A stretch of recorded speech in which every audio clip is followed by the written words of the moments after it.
우리 대한민국의 예수를 믿는 사람을 다 조사해 보았더니 약 20% 이상, 그런 10명 중에 한 2명 정도 예수를 믿고 교회를 다닙니다.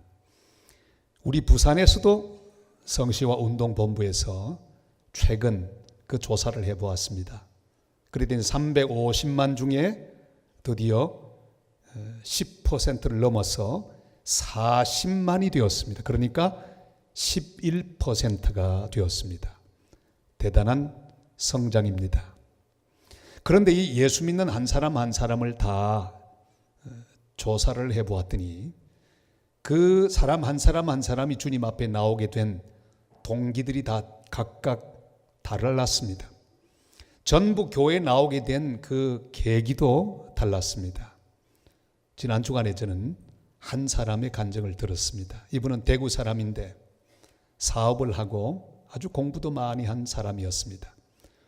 부지런히 매일마다 올라가서 불공을 드리는 산이 있었는데 대구 팔공산에 있는 갓바위, 아주 정말 신기하게 생긴 바위입니다. 매일 저기에 가서 불공을 하루도 빠지지 않고 드렸답니다.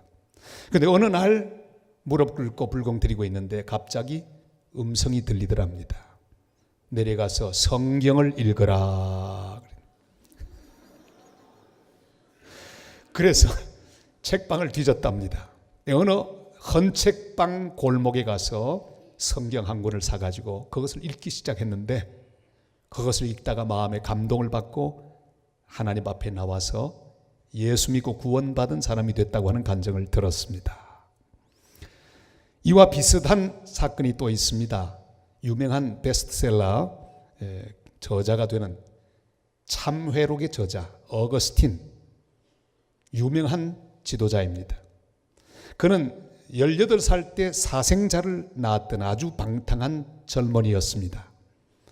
헛된 종교를 추구하면서 마음대로 삶을 살아가던 이 청년, 어느 날 답답하고 클클하고 외로운 가운데 방 안에 앉아 있는데 정원에서 아이들이 막 뛰노는 소리가 들렸습니다. 그런데 그 소리 가운데 자기 귀에 들린 소리가 있습니다.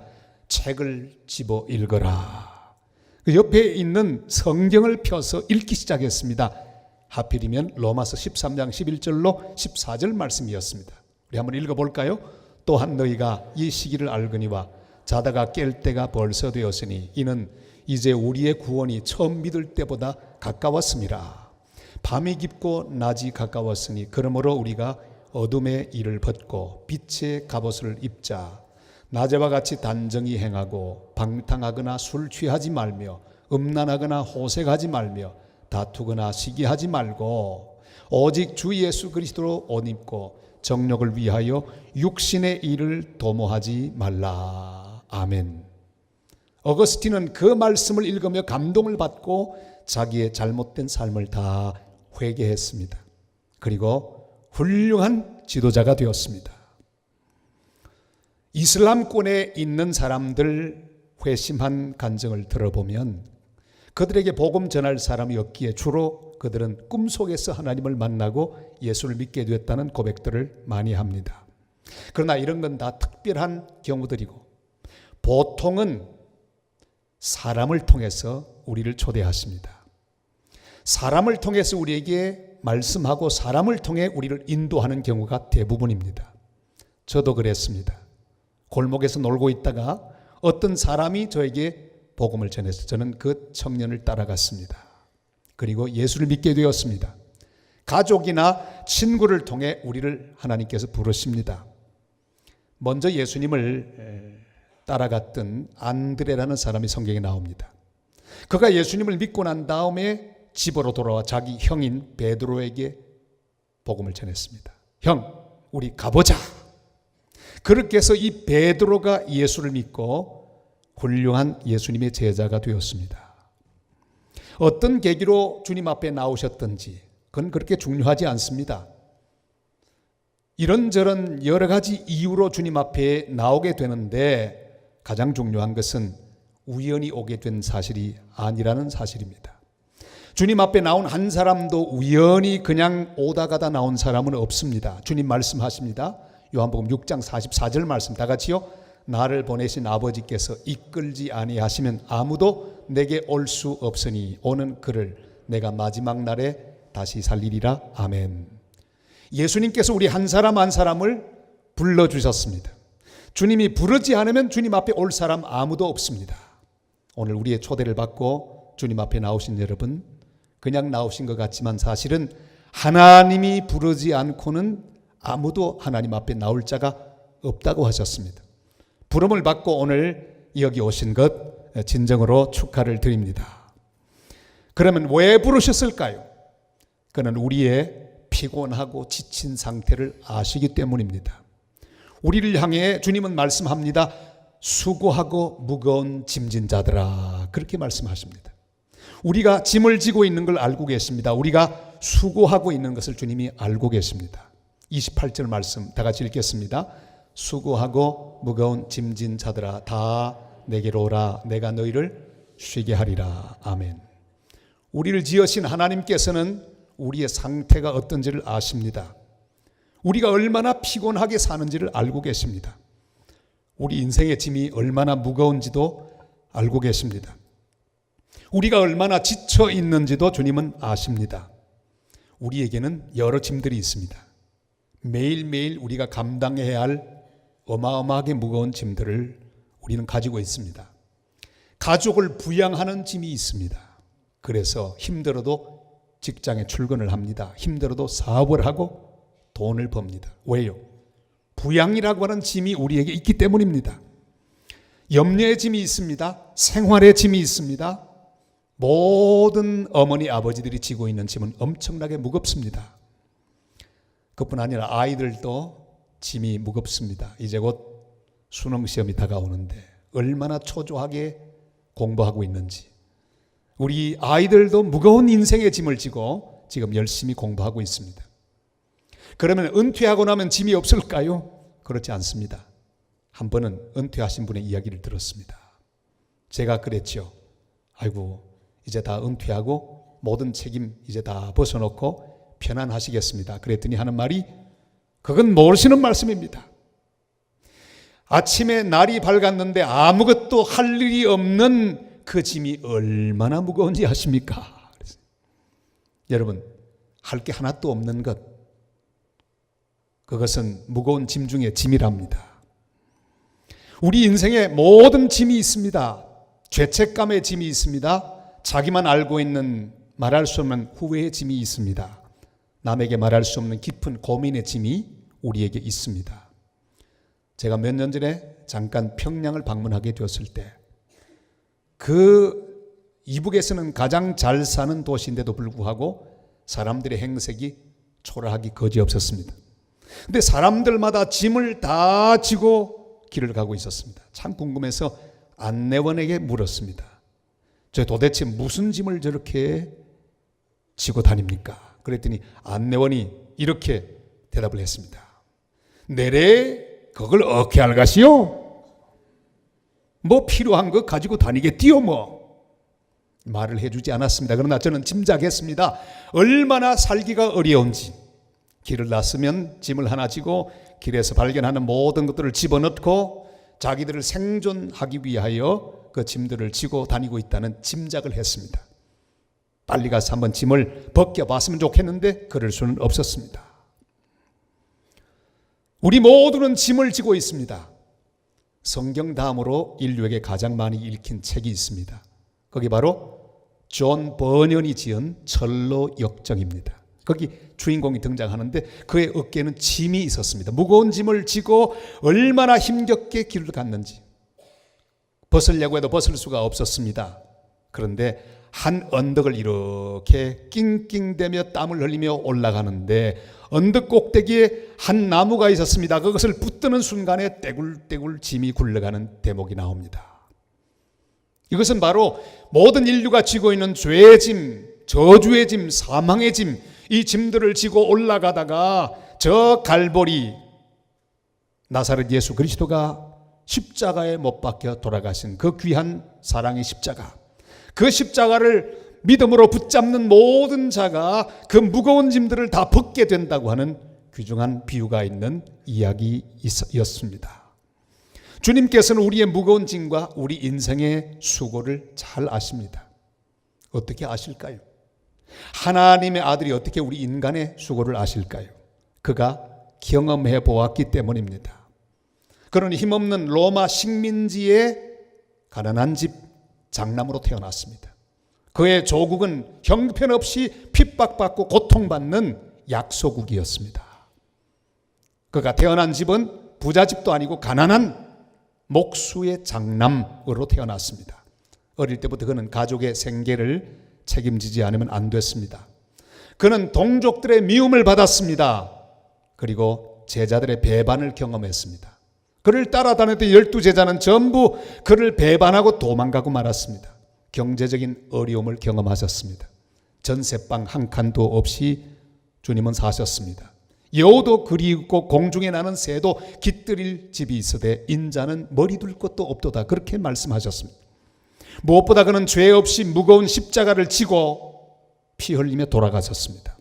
그는 우리의 약함을 아시고 우리의 고민을 아시고 우리의 문제를 아시고 우리의 모든 답답함을 아십니다.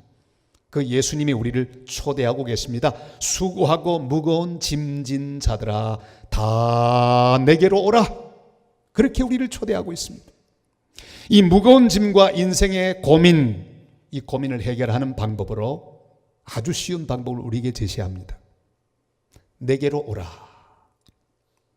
예수님께서 대책을 세워두고 계시기 때문입니다. 그 대책은 쉬게 하는 대책입니다. 짐을 벗겨줄 대책입니다. 무거운 짐을 대신 맡아주시는 그런 대책입니다. 그는 인간의 어떤 고민이든지 염려든지 다 맡아주실 분이십니다. 베드로전서 5장 7절이 말씀하죠. 다 같이요. 너희 염려를 다 주께 맡기라. 이는 그가 너희를 돌보심이라. 아멘. 중동의 사막에 일을 하는 낙타, 길 가는 낙타들. 사막의 배라고 말하죠. 무거운 짐을 지고 뜨거운 사막의 태양을 견디면서 길을 갑니다. 얼마나 힘들까. 이 낙타가 지고 있는 어마어마한 짐들, 그냥 걸어가기도 힘든데 무거운 짐을 지고 사막을 지나갑니다. 이 낙타가 쉴 수 있는 방법은 뭘까요? 딱 하나밖에 없습니다. 주인 앞에 무릎을 꿇는 거예요. 목적지에 도착하면 낙타는 무릎을 꿇습니다. 그러면 주인이 그 짐을 벗겨줍니다. 그제야 안식합니다. 우리 인생도 마찬가지입니다. 우리 인생이 참으로 안식할 수 있는 것은 우리를 지으신, 우리를 주장하시는 우리 주님 예수 그리스도 앞에 무릎 꿇고 내 모든 짐들을 주님 앞에 가지고 가기만 하면 주님은 내 인생의 짐을 벗겨주실 것입니다. 고민의 짐을 벗겨주시고 모든 좌절의 짐을 벗겨주시고 죄의 짐, 근심의 짐, 저주의 짐들을 주님은 다 벗겨주실 것입니다. 그러나 여러분, 주인이 잘못되면 짐이 벗겨지기는커녕 짐이 더 무거워집니다. 제주도 사람들은 이상한 짐들을 다 지고 있습니다. 여러 우상들, 신들을 섬기기 때문에 이사 하나도 제대로 못 갑니다.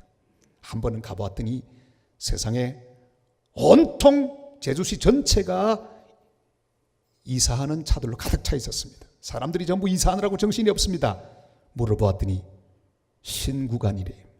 딱 1년에 한 번 모든 땅의 귀신들이 옥황상제에게 1년 보고를 하러 하늘로 다 올라가는데 그때 이사해야만 문제가 없다는 거예요.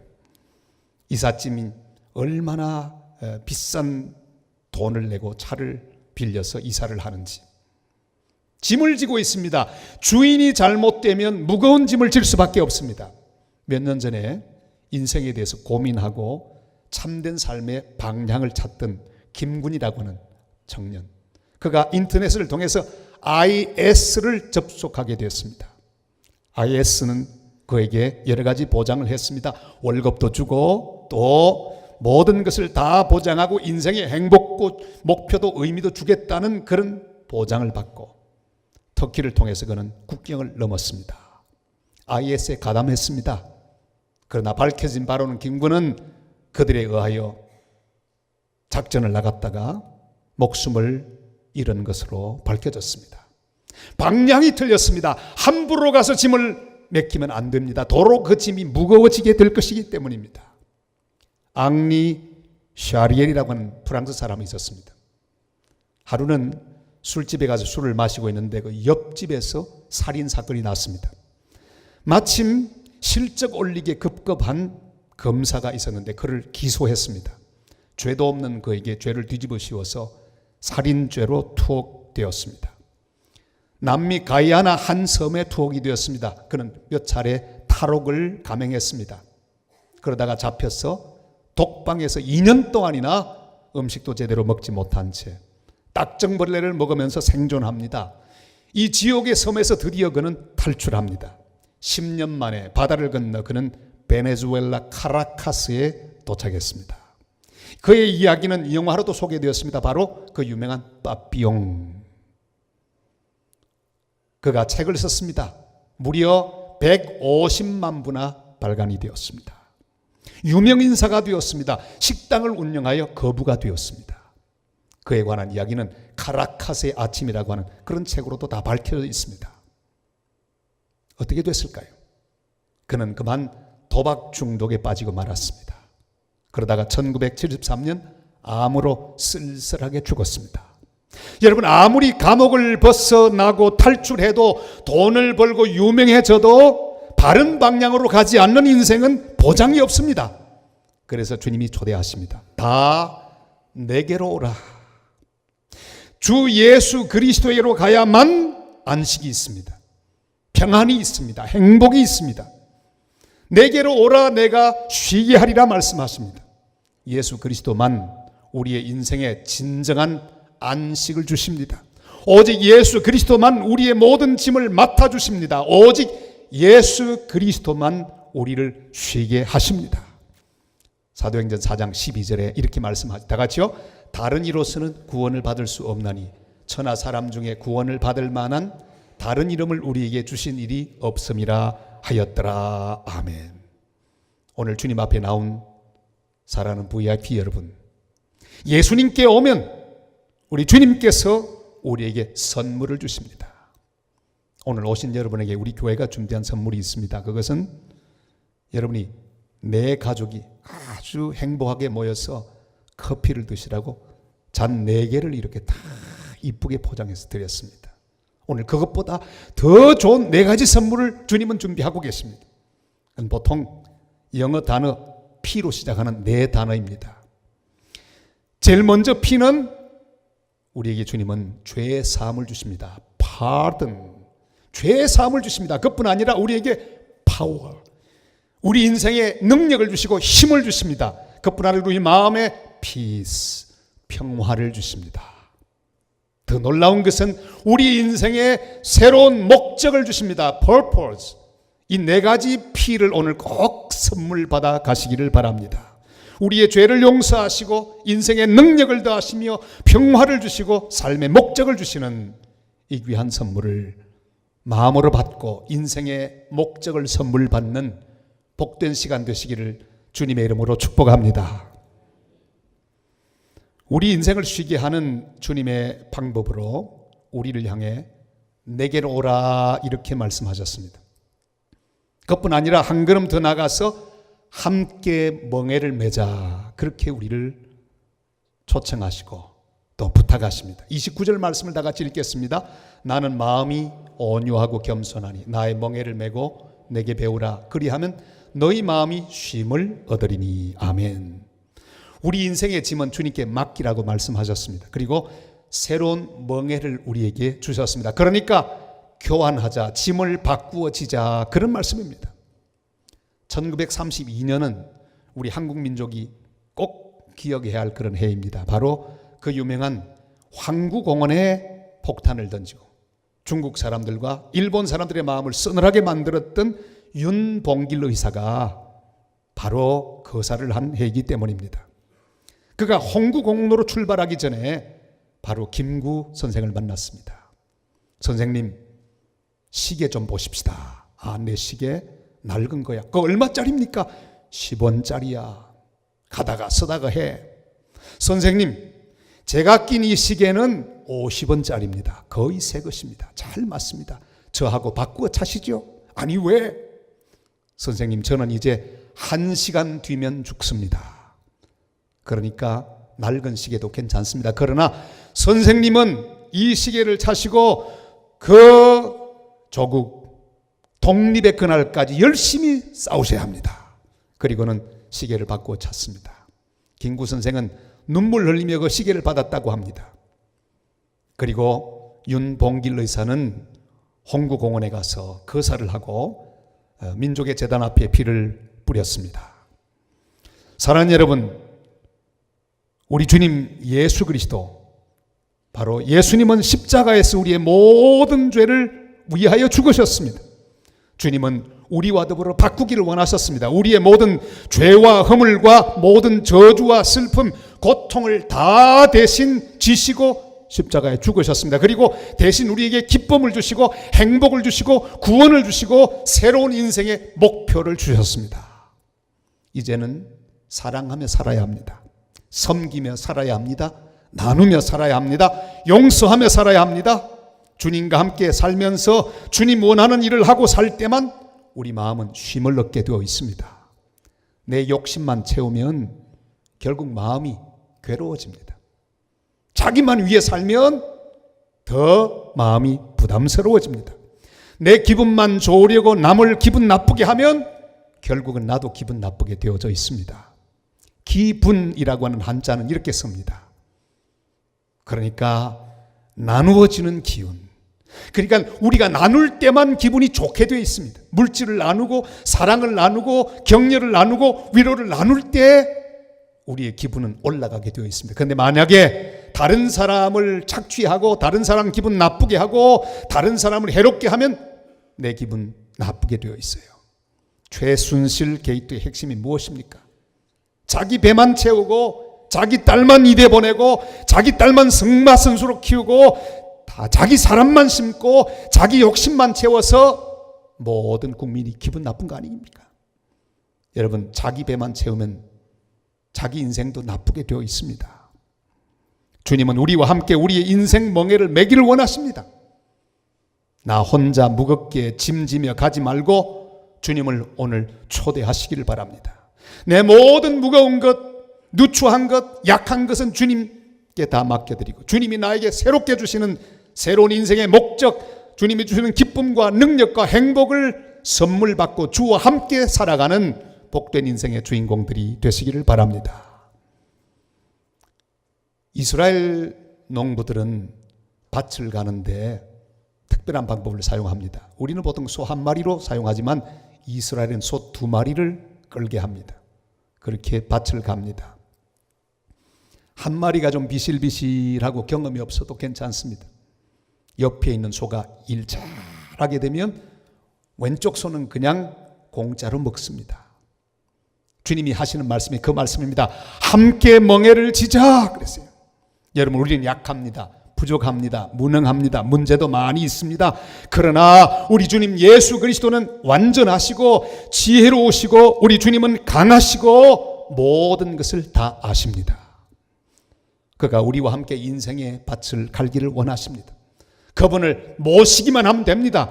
그분을 내 마음속에 모시고 내 곁에 모시면 그분과 함께 내 인생의 밭을 갈 때 아름다운 결실을 맺고 열매를 맺게 될 것입니다.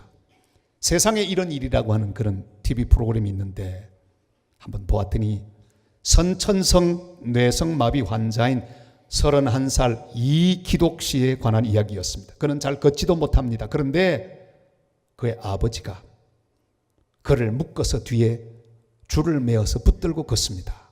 왜요? 넘어지려고 하면 잡아 일으키려고요. 아침에 일어나면 그 아들과 함께 잘 걷지도 못하는 아들을 붙들어 잡고 함께 길을 갑니다. 등산을 합니다. 산책을 합니다. 하루도 쉬지 않고 산길을 걷습니다. 운동을 해야 되기 때문이었습니다. 아버지는 아들을 위하여 직장도 포기했습니다. 그리고 오늘도 뒤에서 그와 함께 걸어갑니다. 그는 그렇게 말합니다. 천국 가는 길까지 나 이 아들과 함께 갈래요. 저는 그의 모습에서 주님의 모습을 보았습니다. 우리 주님 예수 그리스도는 우리와 함께 이렇게 그러시기를 원하는 분이십니다. 내 인생 곁에서 나의 약한 것들을 붙잡아주며 나의 잘못된 것을 바로 잡아주며 우리의 인생 끝까지 동행하기를 원하시는 예수 그리스도이십니다. 그 주님이 우리를 초대하십니다. 요한복음 1장 12절이 이렇게 말씀하죠. 다 같이요. 영접하는 자 곧 그 이름을 믿는 자들에게는 하나님의 자녀가 되는 권세를 주셨으니 아멘. 오늘 우리를 초대하시는 주님 앞으로 가서 주님께 나의 모든 약함을 맡기고 부족함을 맡기십시다. 그리고 주님을 내 마음속에 모실 수 있기를 바랍니다. 나의 옆자리에 모실 수 있기를 바랍니다. 그래서 함께 주님의 멍에를 메고 기쁘게 힘있게 인생길을 가는 복된 자들이 다 되시기를 주님의 이름으로 축복합니다. 그 주님이 이렇게 우리에게 말씀합니다. 요한계시록 3장 20절 말씀 다 같이요. 볼지어다 내가 문 밖에 서서 두드리노니 누구든지 내 음성을 듣고 문을 열면 내가 그에게로 들어가 그와 더불어 먹고 그는 나와 더불어 먹으리라. 아멘. 수고하고 무거운 짐진 자들아 다